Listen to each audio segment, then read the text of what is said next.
सभी मित्रों, सभी साथियों को नमो बुद्धाय। मित्रों, आज मैं आप सबके बीच एक छोटी सी कहानी लेकर आया हूँ और जिसका उद्देश्य होगा कि हम किस प्रकार से किसी भी चीज़ को, चाहे वो धर्म हो या कोई किसी प्रकार की शिक्षा हो, उसे तब तक नहीं समझ सकते जब तक हम उसकी वास्तविकता को, उसके आनंद को हम अनुभव नहीं कर लेते हैं। एक छोटी सी कहानी है। दो मित्र थे। एक अंधा व्यक्ति था और एक विकलांग था। दोनों परम मित्र थे, हमेशा साथ साथ रहा करते थे। जहाँ भी भिक्षा लानी हो या घूमना हो, हर काम साथ किया करते थे। अचानक एक दिन उस अंधे जो साथी था, उसे बुखार आ जाता है या तबीयत खराब हो जाती है, जिसके कारण वो अपने घर से बाहर नहीं निकल पाता है। उनका भिक्षा मांगना और अपना पेट पालन करना, यही एक काम था। वो विकलांग जो साथी था, वो कहता है कि मित्र, तुम्हारी तबीयत खराब है और तुम घर ही रहो। मैं तुम्हारे लिए जो भी भिक्षा में मिलेगा, मैं तुम्हारे हिस्से का भी लेकर आ जाऊंगा और तुम यहीं भोजन कर लेना। विकलांग साथी चला जाता है और नगर में जाकर देखता है एक प्रसिद्ध सेठ होते हैं बहुत बड़े, और उनके वहाँ एक दावत का कार्यक्रम होता है। दावत के अंदर अच्छे से भोजन होते हैं और खीर बनाई जाती है। वो विकलांग जो साथी होता है, भरपेट खीर खाता है और आनंद से प्रसन्न हो जाता है। लेकिन दुर्भाग्य की बात होती है कि जब वो अपने मित्र, अंधे मित्र के लिए खीर मांगता है, तो वहाँ के जो लोग होते हैं या भोजन कराने वाले व्यक्ति होते हैं, वो कहते हैं कि भैया, खीर तो अब ख़त्म हो गई है।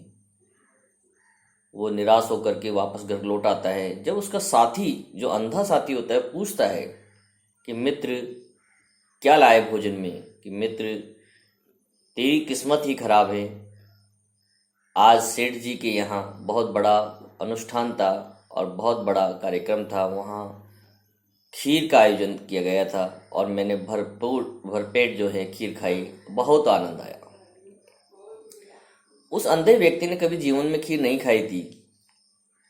अब आप कल्पना कर सकते हैं कि वो अंधा व्यक्ति खीर के बारे में क्या क्या विचार रख सकता है। वो कहता है, भैया, खीर क्या होती है? वो विकलांग कहता है, अरे मूर्ख, तू खीर को नहीं समझता है। खीर बहुत अच्छी होती है, बहुत सुंदर होती है, बहुत ही मीठी होती है, सफ़ेद सफ़ेद होती है। वो कहते हैं, सफ़ेद सफ़ेद क्या होती है?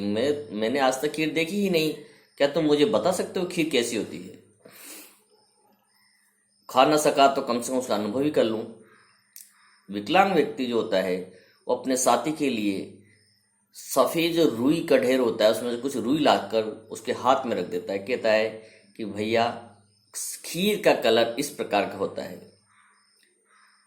वह विकलांग जो अंधा व्यक्ति होता है, वो खीर, उस रुई को जो दबा कर छू करके देखता है, वो कहता है, वाह, खीर कितनी मुलायम मुलायम होती है।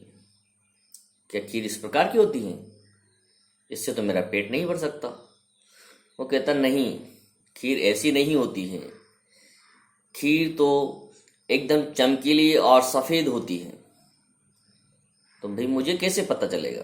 तो वो एक बगुले को लेकर आता है और उसकी गोदी में रख देता है, और वो अंधा जो व्यक्ति होता है, उस बगुले की कमर से लेकर गर्दन तक हाथ फेरता है और वो कहता है, वाह, आज मुझे पता चला, खीर तो टेढ़ी मेढ़ी होती है।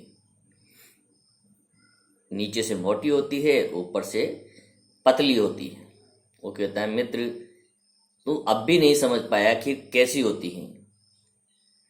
तुझे समझाना असंभव है। कहता, मित्र, मैं यही तो जानना चाहता हूँ कि तुमने जो खीर खाई, वो खीर कैसी थी? मुझे तो उसका कोई स्वाद नहीं आ रहा है, और तुम कह रहे हो बहुत आनंददायक थी, बहुत अच्छी थी।